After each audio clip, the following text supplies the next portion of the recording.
നമസ്കാരം. ബ്രെയിൻ ടെക്കിന്റെ മറ്റൊരു സെഷനിലേക്ക് എല്ലാവർക്കും സ്വാഗതം. ഈ സെഷനിൽ നമ്മൾ മെഷീൻ ലേണിങ്ങിന് അത്യാവശ്യമായി വേണ്ടിയിട്ടുള്ള കണക്കിനെ കുറിച്ചാണ് സംസാരിക്കാൻ പോകുന്നത്. നമ്മളൊരു കണക്ക് പഠിക്കുന്നതിന് മുമ്പ് നമ്മളത് പഠിക്കേണ്ട ആവശ്യമുണ്ടോ എന്നുള്ളൊരു ചോദ്യം അവിടെ നിലനിൽക്കുന്നുണ്ട്, അല്ലെ? അപ്പൊ നമ്മൾ ഈ ഒരു സെഷനിലേക്ക് പോകുന്നതിന് മുമ്പേ നമുക്ക് പ്രധാനമായി ചോദിക്കേണ്ട ഒരു ചോദ്യമാണ്, നമ്മൾ കണക്ക് പഠിക്കേണ്ട ആവശ്യമുണ്ടോ? മെഷീൻ ലേണിംഗ് പഠിക്കാൻ, അല്ലെങ്കിൽ മെഷീൻ ലേണിംഗ് എന്നല്ല, എന്ത് പഠിക്കാനും നമുക്ക് കണക്കിന്റെ ആവശ്യമുണ്ടോ എന്നുള്ളൊരു ചോദ്യമുണ്ട്. അപ്പൊ ആ ചോദ്യത്തിലേക്ക് വരുന്നതിന് മുമ്പായിട്ട് നമ്മളൊരു കാര്യം മനസ്സിലാക്കുക എന്ന് പറയുന്നതും ഒരു കാര്യം പഠിക്കുക എന്ന് പറയുന്നതും തമ്മിൽ വ്യത്യാസമുണ്ട്, അല്ലെ? ഒരു ഉദാഹരണത്തിന്, നിങ്ങളൊരു കാർ ഓടിക്കുന്നത് എങ്ങനെയാണെന്ന് മനസ്സിലാക്കി എന്ന് പറഞ്ഞാൽ അതിന്റെ അർത്ഥം എന്താണ്?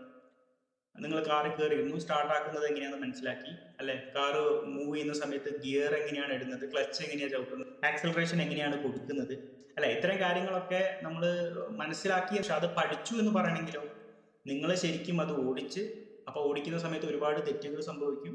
ആ തെറ്റുകളൊക്കെ കറക്റ്റ് ചെയ്ത് നിങ്ങൾ സ്വന്തമായിട്ട് റോട്ടിലിറക്കി ആ വണ്ടി ഓടിക്കാൻ പറ്റുന്ന ഒരു അവസ്ഥയിലാണ് നമ്മളത് പഠിച്ചു എന്ന് പറയും. അപ്പൊ ഒരു കാര്യം നമ്മൾ മനസ്സിലാക്കി എന്ന് പറയുന്നതും ഒരു കാര്യം നമ്മൾ പഠിച്ചു എന്ന് പറയുന്നതും തമ്മിൽ വ്യത്യാസമുണ്ട്. ഇനി നമ്മൾ കണക്ക് എവിടെയാണ് കൂടുതൽ ഉപയോഗിക്കുന്നത്? കണക്ക് കൂടുതലും നമ്മൾ ഫിസിക്സിനെ കൂടുതൽ പഠിക്കാൻ വേണ്ടിയിട്ടാണ്. ഓക്കെ, അപ്പൊ ഫിസിക്സിനെ മനസ്സിലാക്കാൻ വേണ്ടിയിട്ട് കണക്ക് വേണമെന്ന് ചോദിച്ചാൽ ആ ചോദ്യത്തിന് ഉത്തരം വേണ്ട എന്നാണ്. കാരണം ഒരു ഫിസിക്സിനെ മനസ്സിലാക്കാൻ നമുക്ക് കണക്കിന്റെ ആവശ്യമില്ലാതെ നമുക്ക് മനസ്സിലാക്കാം. ഒരു ഉദാഹരണം ഇവിടെ നോക്കുകയാണെങ്കിൽ, നിങ്ങളൊരു കാറിൽ പോവാണ്. അപ്പൊ കാറിൽ പോകുന്ന സമയത്ത് നിങ്ങൾക്കറിയാം, നിങ്ങളുടെ എതിരെ ഒരു ശക്തിയായിട്ട് വിൻഡ് വരുന്നതായിട്ട് നിങ്ങൾക്കറിയാം. അതിനെ നമ്മൾ ഡ്രാഗ് ഫോഴ്സ് എന്നാണ് വിളിക്കുന്നത്. ഇതറിയാൻ വേണ്ടിയിട്ട് നമ്മൾ എന്താ ചെയ്യേണ്ടതെന്ന് വെച്ചിട്ടുണ്ടെങ്കിൽ, പൊതുവേ നമ്മൾ എ സി ഇട്ട് ചില്ലൊക്കെ ക്ലോസ് ചെയ്തിട്ടാണ് കാർ പോവുക. അപ്പൊ നിങ്ങൾ എ സി ഓഫ് ആക്കിയിട്ട് ഏതെങ്കിലും ഒരു ചില്ല് ചെറുതായിട്ട് തുറക്കുക.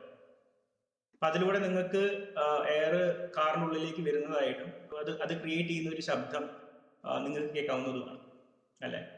ഇനി അതല്ലെങ്കിൽ നിങ്ങൾ ഏതെങ്കിലും ഒരു പേപ്പറിന്റെ കഷ്ണമോ എന്തെങ്കിലും ചട്ടയോ എടുത്തിട്ട് ചെറുതായിട്ടൊന്ന് പുറത്തേക്ക് ഗ്ലാസ് താഴ്ത്തിയിട്ട്, അപ്പൊ നിങ്ങൾക്ക് മനസ്സിലാവും ആ ഒരു ഫോഴ്സ് എന്താണെന്ന്. അപ്പൊ ഇവിടെ നമ്മളെ ഫോഴ്സ് എന്താണെന്ന് മനസ്സിലാക്കുന്നുണ്ട്, പക്ഷെ ആ ഫോഴ്സിനെ കുറിച്ച് നമ്മൾ പഠിച്ചിട്ടില്ല. ഇനി അതിന്റെ മാത്തമാറ്റിക്കൽ ഇക്വേഷൻ ഒന്ന് നോക്കി നോക്കും. Drag force equal to half rho B square C D A എന്നാണ് കൊടുത്തിരിക്കുന്നത്. ഓക്കെ, അപ്പൊ ഈ ഇക്വേഷൻ നമ്മളോട് എന്താണ് പറയാൻ ശ്രമിക്കുന്നതെന്ന് നോക്കാം. ഇതിന്റെ റിലേഷൻഷിപ്പ് ആണ് കൊടുത്തിരിക്കുന്നത്. ഡ്രാഗ് ഫോഴ്സ് എന്തൊക്കെ ആയിട്ട് ബന്ധപ്പെട്ട് കിടക്കുന്നു എന്ന് ചോദിച്ചിട്ടുണ്ടെങ്കിൽ, പ്രധാനമായിട്ടും ഡെൻസിറ്റി ഓഫ് ദ ഫ്ലൂയിഡ് ആയിട്ട് ബന്ധപ്പെട്ടിരിക്കുന്നു, അല്ലെ?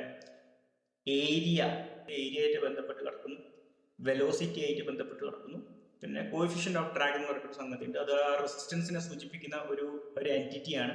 അത് നമ്മൾ തൽക്കാലം പറഞ്ഞില്ല, അത് കുറച്ചുകൂടി എഞ്ചിനീയറിംഗ് ലാംഗ്വേജ് ആണ്, അതുകൊണ്ട് നമ്മൾ അത് തൽക്കാലം മാറ്റി വെക്കുകയാണ്. പക്ഷെ മറ്റു മൂന്ന് കാര്യങ്ങൾ നിങ്ങൾക്ക് വളരെ എളുപ്പത്തിൽ മനസ്സിലാക്കാൻ പറ്റുന്ന കാര്യങ്ങളാണ്. ഇതിൽ ആദ്യത്തെ എടുത്ത് നോക്കൂ, ഡെൻസിറ്റി ഓഫ് ദ ഫ്ലൂയിഡ്. നിങ്ങൾക്കറിയാം ഫ്ലൂയിഡിന്റെ ഡെൻസിറ്റി. ഇവിടെ ഫ്ലൂയിഡ് എന്ന് പറയുന്നത് എയർ ആണ്, അല്ലെ? എയറിന്റെ ഡെൻസിറ്റി ഹൈറ്റിനനുസരിച്ച് വ്യത്യാസമാകുന്നുണ്ട് നമുക്കറിയാം. ഒരു കുറഞ്ഞ ഉയരത്തിലാണ് നിങ്ങൾ സഞ്ചരിക്കുന്നതെങ്കിൽ അവിടെ ഡ്രാഗ് ഫോഴ്സ് കൂടുമെന്നും, നേരെ മറിച്ച് ഉയരമുള്ള ഒരു സ്ഥലത്ത് കൂടിയാണ് നിങ്ങൾ സഞ്ചരിക്കുന്നത് എങ്കിൽ നിങ്ങൾക്ക് അവിടെ ഡ്രാഗ് ഫോഴ്സ് കുറയുന്നു. ഈ ഇക്വേഷൻ വഴി നമുക്ക് അതിനെ കുറിച്ച് കൂടുതൽ മനസ്സിലാക്കാൻ പറ്റും.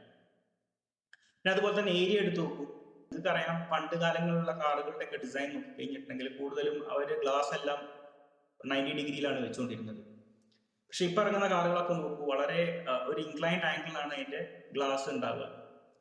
അപ്പൊ എന്തുകൊണ്ട് അങ്ങനെ ഇൻക്ലൈൻഡ് ആംഗിൾ വെച്ചു എന്ന് ചോദിച്ചു കഴിഞ്ഞിട്ടുണ്ടെങ്കിൽ, നിങ്ങളൊരു കാർ ഡ്രൈവ് ചെയ്യുന്ന സമയത്ത് എതിരെ ഈ ഡ്രാഗ് ഫോഴ്സ് ഉണ്ടാവുകയും നമുക്ക് ആ ഡ്രാഗ് ഫോഴ്സ് കുറയ്ക്കുക എന്നുള്ളതാണ് നമ്മുടെ ലക്ഷ്യം, അല്ലെ? ഡ്രാഗ് ഫോഴ്സ് കൂടുന്നതിനനുസരിച്ചുള്ള പ്രശ്നം എന്താണ്? അതിനെ നമുക്ക് ഓവർകം ചെയ്യാനുള്ള ഫോഴ്സ് നമ്മൾ കൂടുതൽ കൊടുക്കണം. എന്ന് വെച്ച് കഴിഞ്ഞിട്ടുണ്ടെങ്കിൽ അത് വണ്ടിയുടെ പെർഫോമൻസ് കൂട്ടണം.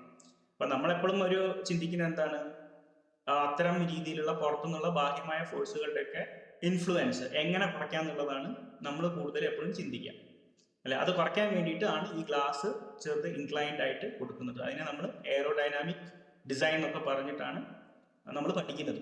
അപ്പൊ ഏരിയ എങ്ങനെയാണ് ബന്ധപ്പെട്ട് കിടക്കുന്നത് എന്നുള്ളത് മനസ്സിലായി. ഇതിന്റെ ഏറ്റവും ഇമ്പോർട്ടൻ്റ് ആയിട്ട് നമ്മൾ മനസ്സിലാവുന്നത് എന്താണ്?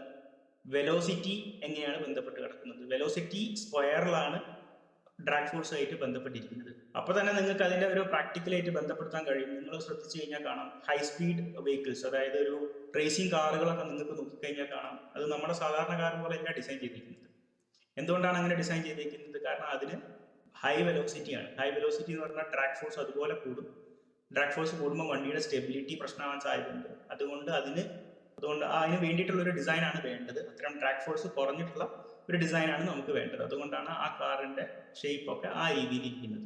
ഇത്രയും കാര്യങ്ങൾ നമുക്ക് കണക്ക് വഴി നമുക്ക് കൂടുതൽ ഇൻഫർമേഷൻ കിട്ടുക, അല്ലെ? നിങ്ങൾ ആദ്യം മനസ്സിലാക്കി എന്ന് പറഞ്ഞപ്പോൾ ഏത് രീതിയിലാണ് ഇത് ബന്ധപ്പെട്ട് കിടക്കുന്നത് എന്നുള്ളത് നമുക്ക് മനസ്സിലായിട്ടില്ലേ? നിങ്ങൾക്കറിയാം, ഓക്കെ, ഏരിയ ആയിട്ട് ചിലപ്പം ബന്ധം ഉണ്ടാവാം, അല്ലെ, വേഗതയായിട്ട് ബന്ധമുണ്ട്, കാരണം വേഗത കൂടുമ്പോൾ ഫോഴ്സ് കൂടുന്നുണ്ട് എന്നുള്ളത് നിങ്ങൾക്ക് ആദ്യമേ മനസ്സിലായിട്ടുണ്ട്. പക്ഷെ ഏത് രീതിയിലാണ് ഇത് കൂടുന്നത് എന്നുള്ളത് ഈ ഒരു ഇക്വേഷൻ വെച്ചിട്ട് നമുക്കത് എളുപ്പത്തിൽ മനസ്സിലാക്കാൻ കഴിയും. അപ്പൊ നമ്മുടെ ചോദ്യത്തിലേക്ക് വരാം. ഒരു കാര്യം നമുക്ക് മനസ്സിലാക്കാൻ കണക്ക് വേണം, ഉത്തരം വേണ്ടെന്നാണ്. പക്ഷെ ഒരു കാര്യം പഠിച്ച് അത് അപ്ലൈ ചെയ്യാൻ നമുക്ക് കണക്ക് വേണമെന്ന് ചോദിച്ചാൽ കണക്ക് വളരെ നല്ലൊരു ഉപാധിയാണ്. അപ്പൊ പണ്ട് കാണുന്ന കാറുകളിൽ നിന്ന് ഇന്നുള്ള കാറുകൾ വ്യത്യാസമാകാൻ കാരണം ഈ ഒരു വിഷയത്തെക്കുറിച്ച് നമുക്ക് കൂടുതൽ പഠിക്കാൻ പറ്റി, അതിന് മാത്സ് നമ്മൾ ഒരുപാട് സഹായിച്ചു എന്നുള്ളത് തന്നെയാണ്. ഇതാണ് പ്രധാനപ്പെട്ട പോയിന്റ്. ഇനി നമുക്ക് മാത്സിന്റെ ഒരു പ്രാധാന്യം മറ്റൊരു രീതിയിൽ മനസ്സിലാക്കാം. ചില കാര്യങ്ങൾ നമ്മൾ മാത്സിലൂടെ മാത്രമേ മനസ്സിലാക്കാൻ പറ്റൂ. ഒരു ഉദാഹരണം പറയുകയാണെങ്കിൽ ഐൻസ്റ്റീന്റെ ജനറൽ തിയറി ഓഫ് റിലേറ്റിവിറ്റിയെ കുറിച്ച് നിങ്ങൾ എല്ലാവരും കേട്ടിട്ടുണ്ടാവും, അല്ലെ? അതിൽ അദ്ദേഹം ഗ്രാവിറ്റി എന്താണ് എന്നുള്ളത് അദ്ദേഹം നിർവചിക്കുന്നുണ്ട്.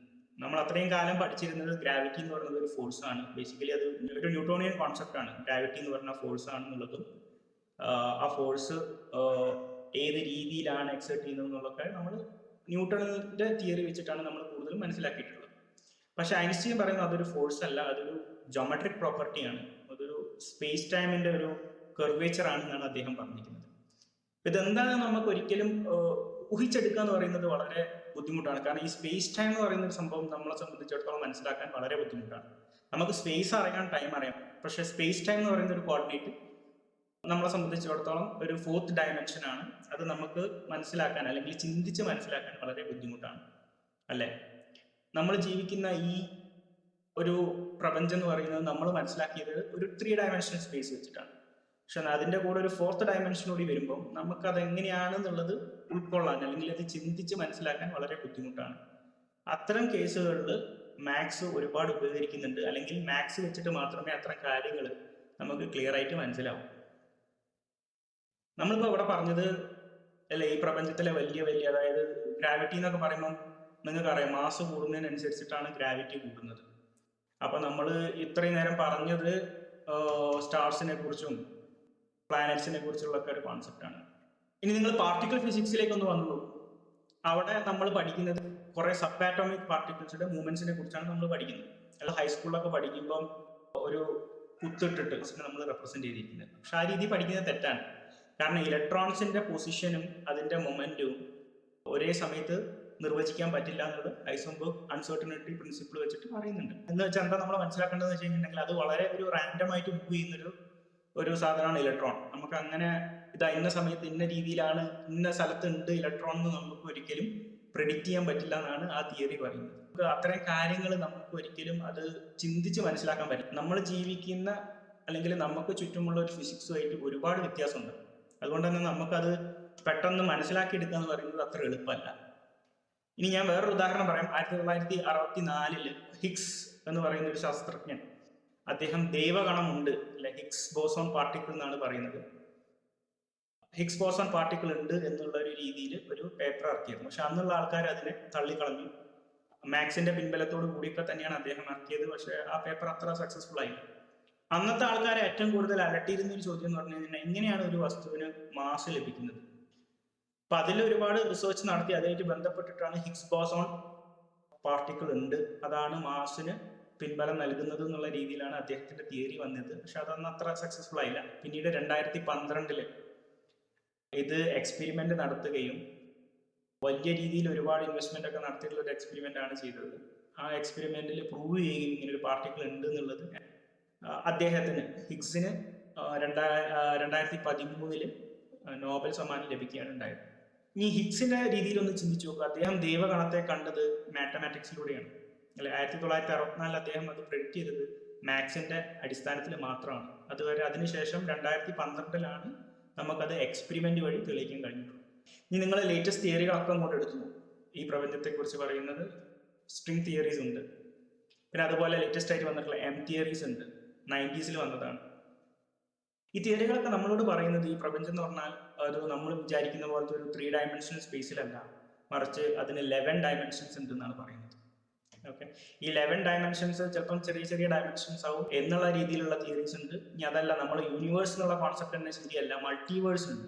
നമ്മൾ പറയുന്ന ഒറ്റ പ്രപഞ്ചമല്ല, ഒരുപാട് പ്രപഞ്ചങ്ങളുണ്ട്. ആ രീതിയിൽ നമുക്ക് മൾട്ടിപ്പിൾ ഡയമെൻഷനെ കുറിച്ച് ചിന്തിക്കാം. ഇതൊക്കെ നമ്മൾ പറയുന്നതൊക്കെ മാത്സിന്റെ പിൻബലത്തിൽ നമുക്ക് പറയാൻ പറ്റുള്ളൂ അല്ലെ. നമുക്ക് യൂണിവേഴ്സ് കംപ്ലീറ്റ് പോയി കണ്ട് മനസ്സിലാക്കാൻ പറ്റില്ല. നമുക്ക് ഈ പ്രപഞ്ചം മുഴുവൻ അളന്നോ അല്ലെങ്കിൽ മറ്റേതെങ്കിലും രീതിയിൽ ഒരു എക്സ്പെരിമെന്റ് നടത്തിയിട്ടോ ഒന്നും നമുക്ക് മനസ്സിലാക്കാൻ പറ്റില്ല. നമ്മൾ ആകെ ഇതൊക്കെ പറയുന്നത് മാത്സിന്റെ ഒരു പിൻബലത്തിൽ മാത്രമാണ്. മാത്സിന്റെ ഒരു ഇമ്പോർട്ടൻസ് എന്താണെന്നുള്ളത് നിങ്ങൾക്ക് ഞാൻ ഇത്രയും പറഞ്ഞതിൽ നിന്ന് മനസ്സിലായി എന്നാണ് വിചാരിക്കുന്നത്. ഇനി നമുക്ക് മുമ്പിലുള്ള വേറൊരു പ്രശ്നം എന്ന് വെച്ച് കഴിഞ്ഞാൽ, ഓക്കെ, മാത്സ് വളരെ ഇമ്പോർട്ടൻ്റ് ആണ് നമുക്ക് മനസ്സിലായി, പക്ഷേ ഇത് പഠിക്കുക എന്ന് പറയുന്നത് അത്ര എളുപ്പമല്ല. കാരണം അതിൻ്റെ ബേസ് കിട്ടും. പലരും പറയുന്നതാണ് എനിക്ക് അതിൻ്റെ ഒരു അടിസ്ഥാനം നഷ്ടപ്പെട്ടു, എനിക്കത് മനസ്സിലാക്കിയെടുക്കാൻ ഭയങ്കര ബുദ്ധിമുട്ടാണ്. എന്തുകൊണ്ടാണ് ഈ ബുദ്ധിമുട്ട് വരുന്നത് എന്നുള്ളത് നമുക്കൊന്ന് ആലോചിച്ചു. ഞാൻ പറഞ്ഞു, നമ്മളൊരു കാര്യം മനസ്സിലാക്കുക എന്ന് പറയുന്നത് നമ്മൾ പഠിക്കുക എന്ന് പറയുന്നത് രണ്ടാണ്. ഇതിൻ്റെ ഇടയിൽ നടക്കുന്ന മറ്റൊരു സംഗതി കൂടി ഉണ്ട്, അതാണ് ആസ്വദിക്കുക എന്ന് പറയുന്നത് അല്ലെ. നിങ്ങൾ ഒരു കാര്യം മനസ്സിലാക്കുന്നു, ഇത് മനസ്സിലാക്കും തോറും നിങ്ങൾക്ക് അത് കൂടുതൽ മനസ്സിലാക്കാനുള്ള ഒരു താല്പര്യം ഉണ്ടാവും. ഓക്കെ, ആ താല്പര്യമാണ് നമ്മളെ ഒരു പഠനത്തിലേക്ക് എത്തിക്കുന്നത്. പഠനം എന്ന് പറഞ്ഞു കഴിഞ്ഞിട്ടുണ്ടെങ്കിൽ സത്യം പറഞ്ഞമായി ചെയ്യുന്ന ഒരു ഗവേഷണം. ആ ഗവേഷണം നടത്തി നിങ്ങൾ കാര്യങ്ങൾ മനസ്സിലാക്കി അതൊരു പ്രാക്ടിക്കൽ ആപ്ലിക്കേഷനിലേക്ക് നിങ്ങൾക്ക് കൊണ്ടുവരാൻ പറ്റുമ്പോഴാണ് അതിനൊരു പൂർണ്ണത അല്ലെ. അപ്പൊ ഈ ആസ്വാദനം എന്ന് പറയുന്ന ഒരു ഭാഗം നമ്മൾ എന്തുകൊണ്ടോ വിട്ടുപോകുന്നുണ്ട്. ഒരു ഉദാഹരണം പറയുകയാണെങ്കിൽ, നമ്മൾ ഹൈസ്കൂളിലൊക്കെ പഠിക്കുന്നതാണ് ഭൂമിയുടെ ആരത്തെക്കുറിച്ച് അല്ലെ, റേഡിയസ് ഓഫ് എർത്ത് എത്രയാണെന്നുള്ളതിനെ കുറിച്ച് നമ്മൾ പഠിക്കുന്നതാണ്. അപ്പൊ ഇത് പഠിക്കുമ്പോൾ നമുക്ക് ആ നമ്പറിലേക്കാണ് നമ്മൾ കൂടുതൽ ശ്രദ്ധിക്കുന്നത്. അത് ഇക്വറ്റോറിയൽ റേഡിയസ്, പോളാർ റേഡിയസ് എന്നൊക്കെ പറഞ്ഞ് നമ്മൾ പഠിക്കുന്നുണ്ട്. നമ്പർ എന്തോ ആയിക്കോട്ടെ, എന്നെ സംബന്ധിച്ചിടത്തോളം നമ്പറിലല്ല പ്രാധാന്യം, ആ നമ്പറാണ് പക്ഷെ നമ്മൾ പരീക്ഷയ്ക്ക് ചോദിക്കുക, അതുകൊണ്ട് അതാണ് പ്രാധാന്യം. എന്നെ സംബന്ധിച്ചിടത്തോളം ഇവിടുത്തെ ഏറ്റവും ഇൻട്രസ്റ്റിംഗ് ആയിട്ടുള്ള ക്വസ്റ്റ്യൻ എങ്ങനെയാണ് ഇത് അളക്കുന്നത് എന്നുള്ളത്. കാരണം ഒരു ഭൂമിയുടെ ആരളക്കുക എന്ന് പറഞ്ഞാൽ നമുക്ക് ടേപ്പ് വെച്ച് അളക്കാൻ പറ്റില്ല അല്ലെ. ഏത് രീതിയിലാണ് ഇത് അളന്ന് കണ്ടുപിടിച്ച് ഇത് കറക്റ്റാണെന്ന് പറയുന്നത്? അളന്നാൽ മാത്രം പോരാ, അത് ശരിയാണ് നമ്മൾ ഏതെങ്കിലും രീതിയിലും കൂടി കണ്ടെത്തണം. എങ്ങനെയാണ് ഈ പ്രോസസ്സ് നടക്കുന്നത് എന്നുള്ളതാണ് നമ്മളെ സംബന്ധിച്ചിടത്തോളം വളരെ പ്രധാനപ്പെട്ട ചോദ്യം. കാരണം ഈ ഒരു ചോദ്യമാണ് നമുക്ക് ആ വിഷയത്തിലേക്കുള്ളൊരു താല്പര്യം ജനിപ്പിക്കുന്നത്. ഈ ഒരു ചോദ്യം ഒരു പഠിക്കുന്ന കുട്ടി ചോദിക്കില്ല, ഇത് പഠിപ്പിക്കുന്ന അധ്യാപകരെ എത്ര ചിന്തിച്ചിട്ടുണ്ട് അറിയില്ല, വേറെ ഒന്നും അല്ല. കാരണം ഇത് പരീക്ഷയ്ക്ക് ഇമ്പോർട്ടൻ്റ് അല്ല, ആരും പരീക്ഷയ്ക്ക് ഈ ചോദ്യം ചോദിക്കാൻ പോകുന്നില്ല. അതുകൊണ്ട് തന്നെ ആ ചോദ്യം വളരെ അപ്രസക്തമാണ് സംബന്ധിച്ചിടത്തോളം, കുട്ടീനെ സംബന്ധിച്ചിടത്തോളം വളരെ അപ്രസക്തമാണ്. കാരണം പരീക്ഷയ്ക്ക് ചോദിക്കുന്നത് ആ നമ്പറാണ്. ഇപ്പൊ എല്ലാവരും ഫോക്കസ് ചെയ്യുന്ന അടിവരെടുക്കുന്ന ആ നമ്പറിലാണ്. ആ നമ്പറിലേക്ക് എങ്ങനെ എത്തി എന്നുള്ളതിനെ കുറിച്ച് ആരും സാധാരണഗതി ചിന്തിക്കാറില്ല. അപ്പൊ നമ്മൾ ഈ രീതിയിലുള്ള ചോദ്യങ്ങൾ ചോദിക്കുമ്പോൾ നമുക്ക് അതിലേക്കുള്ളൊരു താല്പര്യം ഉണ്ടാവുകയാണ് ചെയ്യുന്നത്. ആ താല്പര്യം ഉണ്ടെങ്കിൽ മാത്രമേ നിങ്ങൾക്ക് ഒരു കാര്യം പഠിക്കാൻ പറ്റൂ. അപ്പൊ ഏതെങ്കിലും ഒരാൾ പറയുകയാണ്, ഞാൻ കണക്കിന്റെ അടിസ്ഥാനം വിട്ടുപോയി അല്ലെങ്കിൽ എനിക്ക് അതിന്റെ ബേസ് ഇല്ല എന്ന് പറയുന്ന ആൾക്കാരോട് എനിക്ക് പറയാനുള്ളത് ഒറ്റ കാര്യമുള്ളൂ, നിങ്ങളത് മനസ്സിലാക്കിയ രീതി ശരിയല്ല. നിങ്ങളത് മനസ്സിലാക്കുന്ന രീതി മാറിക്കഴിഞ്ഞാൽ, നിങ്ങളത് കൂടുതൽ മനസ്സിലാക്കാൻ തുടങ്ങിക്കഴിഞ്ഞാൽ നിങ്ങൾക്കത് കൂടുതൽ ആസ്വദിക്കാൻ പറ്റും. ഇത് കൂടുതൽ ആസ്വദിക്കുമ്പോഴാണ് നിങ്ങൾക്കത് കൂടുതൽ ഗവേഷണം നടത്താൻ പറ്റുക. അങ്ങനെ കൂടുതൽ ഗവേഷണം നടത്തുമ്പോഴാണ് നിങ്ങൾക്ക് പുതിയ പുതിയ കാര്യത്തിന് അത് അപ്ലൈ ചെയ്യാൻ പറ്റുക. എന്തുകൊണ്ടോ നമ്മുടെ സിസ്റ്റത്തിൽ ആ ഒരു രീതിയിലുള്ള ആ ഒരു പഠന രീതി അല്ല ഉള്ളത്. നമുക്ക് പരീക്ഷയ്ക്ക് വേണ്ടി പഠിക്കുന്നു, അതിന് മാർക്ക് മേടിക്കാൻ വേണ്ടി നമ്മൾ എന്തൊക്കെയോ മനസ്സിലാക്കുന്നു, എന്തൊക്കെയോ കുറെ പരീക്ഷയ്ക്ക് വേണ്ടി പഠിച്ചെഴുതുന്നു, അത് കഴിഞ്ഞിട്ട് അത് എവിടെയോ കൊണ്ടിടുന്നു. ഇതെവിടെയാണ് ഉപയോഗിക്കുന്നത് എന്നോ അല്ലെങ്കിൽ ഇതെങ്ങനെയാണ് ഇതിലേക്ക് എത്തിയത് എന്നോ അതിനെക്കുറിച്ചൊന്നും നമ്മൾ ചിന്തിക്കുന്നില്ല. നമുക്ക് അതിനൊന്നും ചിന്തിക്കേണ്ട ആവശ്യമില്ല. അപ്പൊ നമ്മൾ ചെയ്യാൻ പോകുന്ന കോഴ്സ് ഒരു പരീക്ഷയ്ക്ക് വേണ്ടിയിട്ടുള്ള കോഴ്സ് അല്ല. നമ്മൾ ചെയ്യാൻ പോകുന്നത് ഇവിടെ എങ്ങനെയാണ് നമ്മളൊരു മാത്സിന്റെ ഒരു ഇക്വേഷൻ പഠിക്കുന്ന സമയത്ത് എങ്ങനെയാണ് അതിലേക്ക് എത്തുന്നത് അല്ലെ, എന്താണ് അതിൻ്റെ ഒരു തോട്ട് പ്രോസസ്, ആ ഒരു ഇക്വേഷൻ നമ്മളോട് എന്താണ് പറയാൻ ശ്രമിക്കുന്നത്, അതുപോലെ തന്നെ ആ ഒരു ഇക്വേഷൻ എങ്ങനെയാണ് ഒരു റിയൽ പ്രോബ്ലത്തിൽ നമുക്ക് അപ്ലൈ ചെയ്യാം. ഈ ഒരു കോണ്ടാക്സ്റ്റിലായിരിക്കും നമ്മൾ കൂടുതലും മാത്സ് കൈകാര്യം ചെയ്യാം. അതുകൊണ്ട് തന്നെ നിങ്ങൾക്ക് മാത്സ് വളരെ ബുദ്ധിമുട്ടാണ്, പഠിക്കാനും വളരെ പ്രയാസപ്പെടുന്ന ഒരാളാണ് എങ്കിൽ കൂടി വളരെ എളുപ്പത്തിൽ മനസ്സിലാക്കാൻ പറ്റുമെന്നാണ് ഞാൻ വിശ്വസിക്കുന്നത്. കാരണം എൻ്റെ ഉദ്ദേശം, ഒരു അധ്യാപകൻ എന്നുള്ള രീതിയിൽ ഞാൻ മനസ്സിലാക്കുന്നത്, അധ്യാപകൻ ഒരിക്കലും പഠിപ്പിക്കാൻ പറ്റില്ല. പഠിപ്പിക്കുക അല്ലെങ്കിൽ പഠിക്കുക എന്നുള്ളത് നിങ്ങൾ സ്വയം നടത്തേണ്ട ഒരു പ്രോസസ്സാണ്. എന്താണ് ഒരു അധ്യാപകന് ചെയ്യാൻ പറ്റുന്നത്? പ്രധാനമായും മനസ്സിലാക്കി തരിക. ഇത് ഞാൻ മുന്നേ പറഞ്ഞിരുന്നു, എന്താണ് മനസ്സിലാക്കുക എന്നുള്ളതുകൊണ്ട് ഉദ്ദേശിക്കുന്നത്. ഒന്ന് മനസ്സിലാക്കി തരിക, രണ്ട് ഗൈഡൻസ് തരിക അല്ലെ. നിങ്ങൾ ആദ്യം ഒരു കാര്യം മനസ്സിലാക്കുമ്പോൾ തെറ്റിപ്പോകാൻ സാധ്യതയുണ്ട്. അപ്പൊ അത് അങ്ങനെയല്ല ചെയ്യേണ്ടത്. ഒരു ഉദാഹരണം, നമ്മൾ വാഹനത്തിന്റെ ഒരു ഉദാഹരണം നമ്മൾ പറഞ്ഞുതരാം അല്ലെ. നിങ്ങൾ ആദ്യം ഗിയർ ഇടുമ്പോൾ ഫസ്റ്റ് ഗിയറിന് ഫോർത്ത് ഗിയർ വീഴാനുള്ള സാധ്യത വളരെ കൂടുതലാണ്. കാരണം നിങ്ങൾ ഇരിക്കുന്ന ഭാഗത്തേക്ക് എൻ്റെ ലിവർ വലിക്കാൻ സാധ്യത കൂടുതലാണ്. അപ്പം നിങ്ങളോട് അത് നിങ്ങളുടെ ഇൻസ്ട്രക്ടർ എങ്ങനെയാണ് പറഞ്ഞിരുന്നത്? നിങ്ങൾ കൈ പിടിക്കുന്നത് ചെറുതായിട്ടൊന്ന് മാറ്റി പിടിക്കുക അല്ലേ. ഇങ്ങനെ നേരെ പിടിക്കുന്നതിന് വരെ ഒന്ന് ചിരിച്ച് പിടിച്ച് കഴിഞ്ഞ് വിട്ടിട്ടുണ്ടെങ്കിൽ ഫസ്റ്റ് നിന്ന് സെക്കൻഡിലേക്ക് കറക്റ്റായിട്ട് വിടുമെന്ന് അദ്ദേഹം പറഞ്ഞിട്ടുണ്ട്. ഇതിനാണ് ഗൈഡൻസ് എന്ന് പറയുന്നത് അല്ലേ. അപ്പം നിങ്ങളൊരു കാര്യം മനസ്സിലാക്കുമ്പോൾ അത് ഇംപ്ലിമെൻറ്റ് ചെയ്യാൻ നോക്കുമ്പോൾ ഒരുപാട് ബുദ്ധിമുട്ടുകൾ നിങ്ങൾ അനുഭവപ്പെടുമ്പോൾ അതിനെ കറക്റ്റ് ചെയ്യുന്ന ജോലിയാണ് ഗൈഡൻസ്. ഒരു അധ്യാപകൻ ചെയ്യുന്ന ജോലികളിൽ 1 മനസ്സിലാക്കി കൊടുക്കുക, 2 ഗൈഡൻസ് ആണ്, 3 താല്പര്യം ജനിപ്പിക്കലാണ് അല്ലെ. നിങ്ങൾ കൂടുതൽ ആ കാര്യം ചെയ്യുന്നുള്ളൂ, നിങ്ങളുടെ ആ ഒരു താല്പര്യം ഉണ്ടെങ്കിൽ മാത്രമേ നിങ്ങൾക്ക് അത് പഠിക്കാൻ പറ്റൂ. അപ്പോൾ 3ാമത്തെ കാര്യം താല്പര്യം ജനിപ്പിക്കുക എന്നുള്ളതാണ്. ഇതേ രീതിയിലാണ് നമ്മൾ ഈ ഒരു കോഴ്സിൽ കണക്കിനെ കൈകാര്യം ചെയ്യുന്നത്. അപ്പം നിങ്ങൾക്ക് ആദ്യം കാര്യം മനസ്സിലാവും, പിന്നെ അത് മനസ്സിലാക്കി കഴിഞ്ഞാൽ കൂടുതൽ മനസ്സിലാക്കാനുള്ളൊരു താല്പര്യം ജനിപ്പിക്കണം. അതിന് നമ്മൾ ഈ പഠിച്ച കാര്യങ്ങളൊക്കെ എവിടെയാണ് അപ്ലൈ ചെയ്യുന്നത് എന്നുള്ളതും കൂടി നമുക്ക് അറിഞ്ഞിരിക്കണം. അപ്പം നമ്മൾ ഈ ഒരു രീതിയിലാണ് ഈ കോഴ്സ് മുന്നോട്ട് പോകുന്നത്. അതുകൊണ്ട് തന്നെ കണക്ക് വളരെ ബുദ്ധിമുട്ടുള്ള ആൾക്കാർക്കും വളരെ എളുപ്പത്തിൽ കൈകാര്യം ചെയ്യും പറ്റണം എന്നുള്ളതാണ് ഞാൻ വിശ്വസിക്കുന്നത്. അതാണ് ഈ കോഴ്സിൻ്റെ വിജയം. അപ്പം ഞാൻ കൂടുതൽ പറഞ്ഞ് ദീർഘിപ്പിക്കുന്നില്ല, കാരണം നിങ്ങളെല്ലാം വളരെ എക്സൈറ്റഡ് ആയിട്ടുണ്ടാവും എന്നാണ് ഞാൻ വിചാരിക്കുന്നത്. Let's get start.